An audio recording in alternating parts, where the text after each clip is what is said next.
It's your boy Crypto Blood. What's going on, people? Welcome to another episode of My Two Satoshis.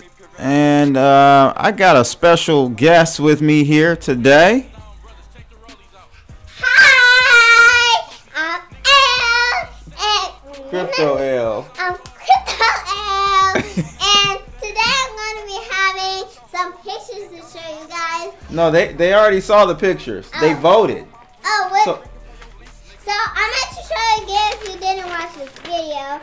So I wrote these pictures. Okay, let me bring that up here. That's the second one. That's the first one. No, this is the second one. Oh yeah. Okay. And this is the first one. This is my favorite one. Okay, so this is your favorite one? Yeah. Yeah, so guess what? What? My subs like this one the best too. They do? Yeah, they voted for this one. It's number one. Real. It's real because it has a background. Has a background? Yeah. Okay, well, I want you to thank my subs for voting for you. Thank you, because if you want to see my channel, I'm on Facebook and Twitter, and I am on, and my channel's name is Exciting L, and yeah. All right. Follow me. I'm a great artist. You're a great artist. You sure are. Well, thank you for your time, Crypto L. I'll see you later. Bye. All right, people. Again, thank you for that. We are going to jump into a few things here. So get over to cryptoblood.io and check out some of those crypto shirts. We got a few now to select from. So check them out when you guys get a chance. They're actually not $24.99 right now plus shipping. I think they're like $19 or some change. They're going to be that price until the new year. So I'm doing this holiday kind of discount for you people. So again, cryptoblood.io and check them out. Also, I want you guys to like and subscribe. If you've been checking out my stuff for a while and haven't subscribed yet, please do that. And if you do subscribe, click that bell, and that will ensure you get an alert for each video. For some reason, YouTube, if you don't click that bell, you won't even see all of my videos. So make sure you guys help a brother out and do that, please. Last thing before we get into things, we've got Marco's Crypto Christmas Countdown. So Marco picks for day 10, Kin. Symbol KIN. Little bars there for you. Price is, man, I can't even, is that 6/100ths of a penny? I don't know. You can see what it is right there. His cost was basically, he's down 47% since the ICO. So if you're, into buying tokens low, which I am, this may be, throw a couple ETH at it and just see what happens. You may be pleasantly surprised in 4 or 5 months. I actually think that Kin or Kick, and this is not to confuse with Kick ICO, but Kick is a messenger app, but Kin is the token that they're using. It's actually probably going to have a decent amount of utility. The token supply was pretty high, but for those who don't know what Kin is a product of Kick Interactive, the widely used social media platform. The Kin token distribution event saw support from 10,000 people in 117 countries with 169,000 ETH contributed. All right, there you have it for today's day number 10. It's Marco's Crypto Christmas Countdown pick. And hope you guys are doing well this morning. We're going to be talking about this. Finally, I'm getting a chance to kind of talk about this CryptoKitty thing going on that's clogging up the Ethereum network. And I can kind of give you my 2 Satoshis on this whole situation and what this kind of reveals, in my opinion. So but before we do that, let's take a quick look at the crypto market cap really quickly. Crypto market cap is 365 billion. We've come back a little bit. Bitcoin's dominance has dropped as well, 60%, just shy of 61% dominance. And big pullbacks everywhere. Everywhere. Look at all that red. Sea of red today. So good time. Guess what? We buying these situations, isn't that right? So if you have some dry powder, make sure you guys get over there and buy. Just wanted to quickly look at the chart from Bitstamp Exchange. And we're seeing a hard sell-off here from the tops, from the highs. And we'll probably continue to see this happen. And we'll probably see more lows, and then we'll see a rally, and then another sell-off. I think we'll probably at this point finally see what we call Elliott wave. So we'll see like A, B, C, and then D. We'll maybe go back up, bounce right off of Jupiter's, even though Jupiter doesn't have a surface. A little tidbit: Jupiter is all gas, people. But we'll bounce off that, and guess where we'll go? Oh, look at Saturn up there floating around at 20,000. So let's just keep an eye on it though. So today's article is all about the cat fight, people. Ethereum users clash over CryptoKitties. So I'm gonna go over exactly what this CryptoKitty stuff is. It's crazy. So Ethereum users are calling for a solution to the protocol's CryptoKitties invasion. As profiled by CoinDesk, the cat trading game had grown so popular earlier this week that it was clogging the Ethereum network, slowing down transaction times. Now, however, congestion is reaching unprecedented levels, with a record-breaking 30,000 transactions stuck and waiting to be processed at press time. Can we please increase the gas limit? Pleaded one user on Reddit thread. It's itself a chorus of agreement on the issue. Is the blockchain completely frozen? Another asked. Indeed, despite facilitating nearly $7 million worth of ETH trades and winning new users to the platform, the game is attracting a level of vitriol.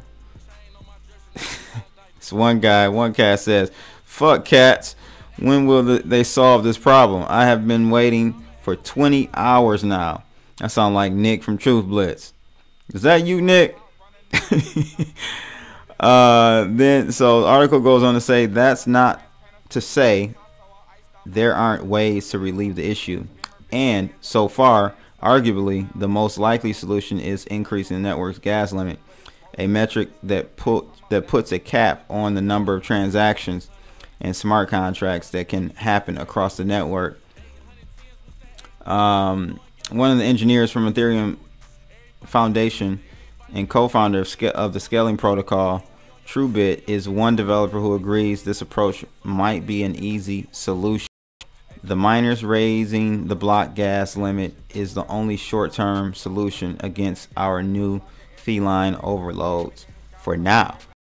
So the article goes on to say, not so easy. Yet while that's good news for belligerent users who haven't been shy about their frustrations, it turns out that the change could have unpleasant side effects, making some developers more hesitant to embrace the concept as the best path to a quick fix. Helping the cause is that there's already precedent for the approach. For example, this wouldn't be the first time Ethereum has become overcrowded and the network has fallen back on making adjustments to the gas limit. In the past, miners have followed developer recommendations to do so. Earlier this year, popular ICOs led to a glut of transactions on the network, and developers encouraged miners to raise the gas limits by about 33%.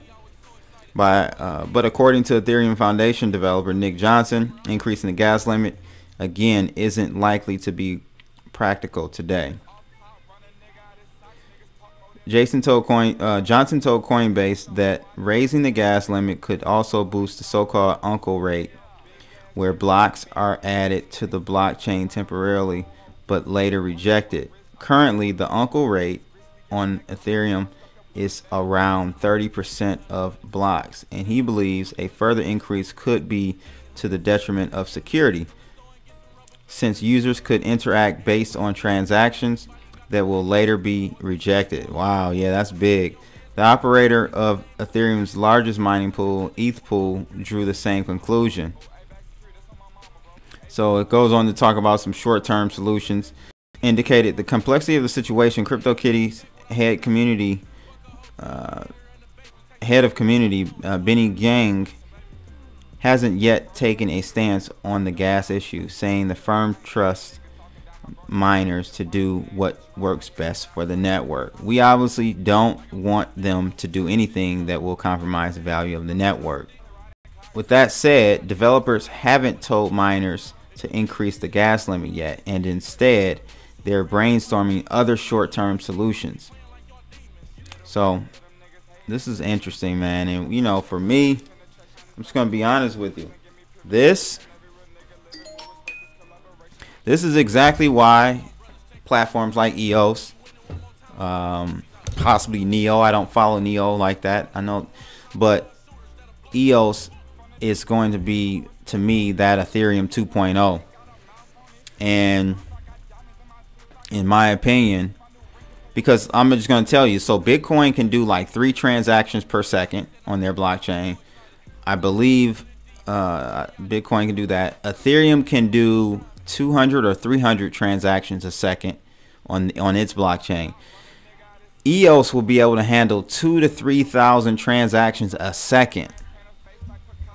So you do the addition. You do the addition. That lets you know the bandwidth and parallelization available and available to the network and to the programmers and developers of apps. How that's going to look. That's going to be much better. And this is not theoretical. Okay, the architecture of EOS is actually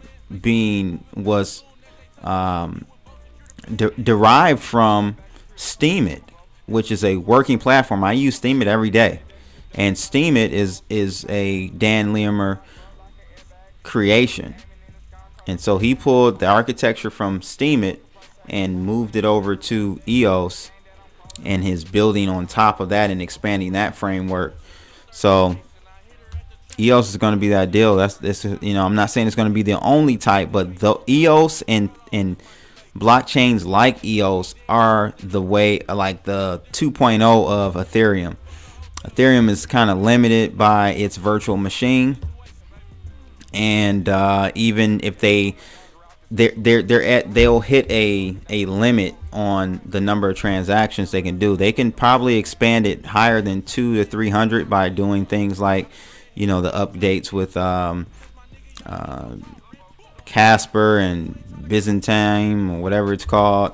Those updates will definitely help and bring it, you know, bring the speed up a little bit on the transactions per second, but it will still get nowhere near what EOS will be able to do out of the gate. I think it can do up to 4,000 if I'm not mistaken. I think Steemit does around 1,500 to 2,000 now.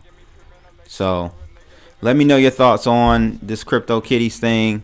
How scalable is Ethereum in your opinion? Do you think it will get anywhere remotely close to a blockchain, a network like EOS, like Hashgraph and stuff? I know Clif was talking about network effect and being able to, you know, with Ethereum hitting that kind of critical mass, he thinks that it may be too late, but we'll see. I think we're so early in the game. It still may be a chance, a window for a new blockchain to come along and really take things to the next level. You know, I'm a programmer, so when I read a little bit of the white paper of EOS and watched a few videos, I immediately saw the benefits for me as a developer to go and use EOS, you know.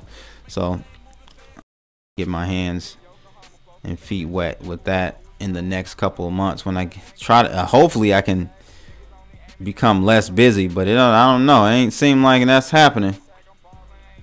But that's pretty much it. I wanted to just throw that out there to you guys and see what you guys thought about CryptoKitties and Ethereum, and it's bad, man. So I think they got a situation on their hands, and it really exposes the limitations of Ethereum. Ethereum has been great. It's really changed the game in as far as conceptually thinking about tokenization. And I did a video a while back talking about, I remember when Ethereum was an actual concept, and that theory or concept was what we call colored coins, where you could color certain coins and they can become, they could represent like an asset on the blockchain or a company on the blockchain. So kind of Ethereum evolved out of that whole colored coin concept and project, and it's done a lot for the community. Ethereum has. So I'm not saying it's like, you know, Ethereum ain't done nothing, but you know, there's always room to grow and evolve and become better. And so let's see if EOS can do that. It's your boy Crypto Blood. I am out of here, people. Holla.